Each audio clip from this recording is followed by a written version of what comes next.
Good evening everyone. মই হিয়াই আপোনালোক সকলোকে মই মোৰ পৰিয়াললৈ স্বাগতম জনাইছো। আজি মই আপোনালোকৰ ওচৰলৈ চিলি চিকেন ড্ৰাইৰ এটা সুন্দৰ ৰেচিপি লৈ আহিছো। আশা কৰো আপোনালোক সকলোৱে আজিৰ ৰেচিপিটো ভাল পাব।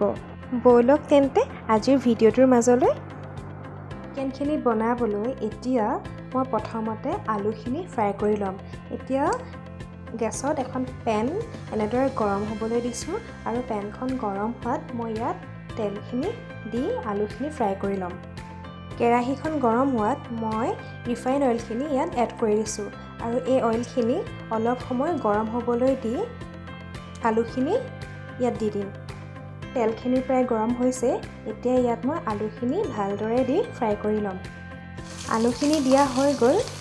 এতিয়া এই আলুখিনি অলপ সময় ভালদৰে সিজাকৈ ভাজিব লাগিব। চিকেনৰ এই ৰেচিপিটোৰ বাবে মই প্ৰথমতে চিকেনখিনি ভালদৰে ধুই এটা শুকান পাত্ৰত লৈ লৈছোঁ। তাৰ পাছত চিকেনখিনি ধনিয়া পাউডাৰ, জিৰা পাউডাৰ, গৰম মছলা, ৰেড চিলি পাউডাৰ আৰু সৰহকৈ লোৱা ৰিফাইন দি ভালদৰে মেৰিনেট কৰি প্ৰায় 45 মিনিটমান সময় ফ্ৰিজত ঢাকি থৈছিলোঁ।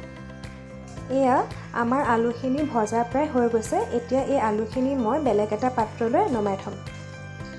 এতিয়া আলুখিনি নমোৱাৰ পাছতে আলু ভজা এই কেৰাহীখনতে মই দিবলৈ লৈছোঁ এচামুচ চেনি।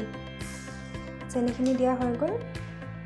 এতিয়া ইয়াত দিবলৈ লৈছোঁ এনেদৰে ভালদৰে পিহি থোৱা পিঁয়াজ। পিঁয়াজখিনি দি দিয়া হ'ল। ইয়াত মই দুটা ডাঙৰ চাইজৰ পিঁয়াজ ভালদৰে মিক্স কৰি লৈছোঁ। আপোনালোকেও নিজৰ প্ৰয়োজন মতে পিঁয়াজ ব্যৱহাৰ কৰিব পাৰে।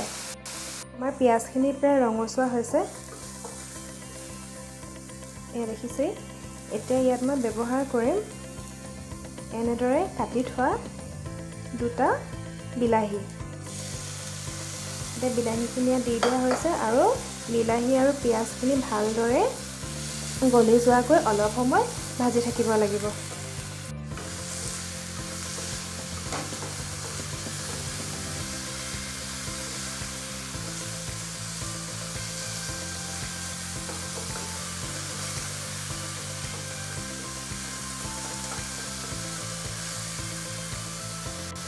আমাৰ বিলাহীখিনি প্ৰায় সিজিছে। এতিয়া ইয়াত মই ব্যৱহাৰ কৰিম আগতে এনেদৰে ভালদৰে পেষ্ট বনাই লোৱা আদা আৰু নহৰুখিনি। আদা আৰু নহৰুখিনি দি দিলোঁ। এতিয়া এইখিনি ভালদৰে অলপ সময় ভাজিব লাগিব আৰু চাব যাতে গেছটো কমত থাকে। আমাৰ এইখিনি প্ৰায় হৈ গৈছে। এয়া চাওক। এতিয়া আমি এই বিলাহী আৰু পিঁয়াজখিনিত আগতে ভাজি থোৱা আলুখিনি দি দিম। আলুখিনি দি দিয়া হ'ল। এতিয়া এইখিনি অলপ সময় ভালদৰে ভাজি থাকিম। এনেকৈ আগতে আলুখিনি দিলে আলুখিনিত এই বিলাহী আৰু পিঁয়াজখিনিৰ যি মিশ্ৰণ সেইখিনি ভালদৰে সোমাই পৰে, যাৰ ফলত মাংসখিনি বেছি সোৱাদ হয়। আপোনালোকেও এনেকৈ আলুখিনি আগত ভাজি মাংসখিনি ট্ৰাই কৰিব পাৰে। এইখিনি ভজা প্ৰায় হৈ গ'ল। এতিয়া ইয়াত মই আগতে মেৰিনেট কৰি থোৱা মাংসখিনি দি দিম। এয়া মাংসখিনি দি দিলোঁ। এতিয়া এইখিনি অলপ সময় ভালদৰে লৰাই থাকিব লাগিব।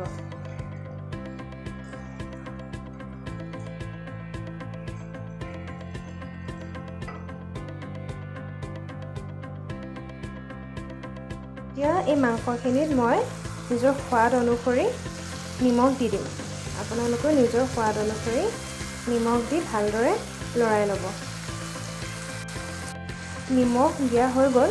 এতিয়া ইয়াত মই কোনো ধৰণৰ মা মছলা বা হালধি ব্যৱহাৰ নকৰোঁ, যিহেতু মই মেৰিনেট কৰোঁতে নিজৰ পচন্দ অনুযায়ী গোটেইখিনি মছলা আৰু হালধি ভালদৰে দি লৈছিলোঁ। আপোনালোকেও নিজৰ পচন্দ অনুযায়ী সকলোবিলাক বস্তু দি ল'ব। মাংসখিনি এনেদৰে ভালকৈ ফ্ৰাই হোৱাৰ পাছত মই ইয়াত এটা পকা কেপচিকাম ডাঙৰ সৰু সৰু টুকুৰা টুকুৰকৈ কাটি এনেদৰে দি দিছোঁ আৰু এতিয়া এইখিনি মিলি যোৱাকৈ ভালদৰে লৰাই দিছোঁ। আপোনালোকে কেপচিকাম ব্যৱহাৰ কৰিব। এই কেপচিকামে আজিৰ এই ডিছটো আৰু বেছি সোৱাদ কৰি তুলিব। এইখিনি প্ৰায় ফ্ৰাই হৈ গৈছে এয়া চাওক মাংসখিনিও বৰ ধুনীয়াকৈ সিজিবলৈ ধৰিছে এতিয়া ইয়াত মই এনেদৰে ডাঙৰ ডাঙৰকৈ কাটি থোৱা পিঁয়াজখিনি দি দিম পিঁয়াজখিনি দি দিছোঁ এতিয়া এইখিনি মই ভালদৰে লৰাই ল'ম আমাৰ মাংসখিনি প্ৰায় হৈ গৈছে এয়া চাওক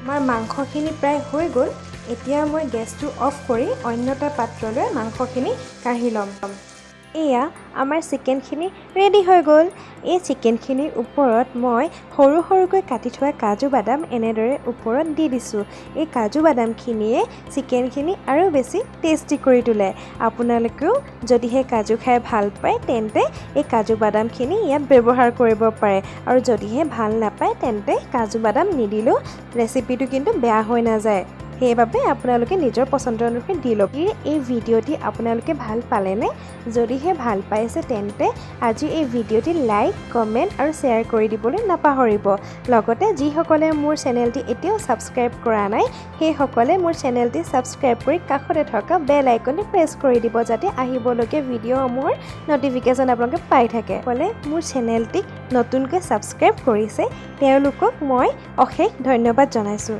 আকৌ এটা নতুন ভিডিঅ'ৰে আপোনালোকক লগ পোৱাৰ প্ৰতিশ্ৰুতিৰে ভালে থাকক সুস্থ থাকক ধন্যবাদ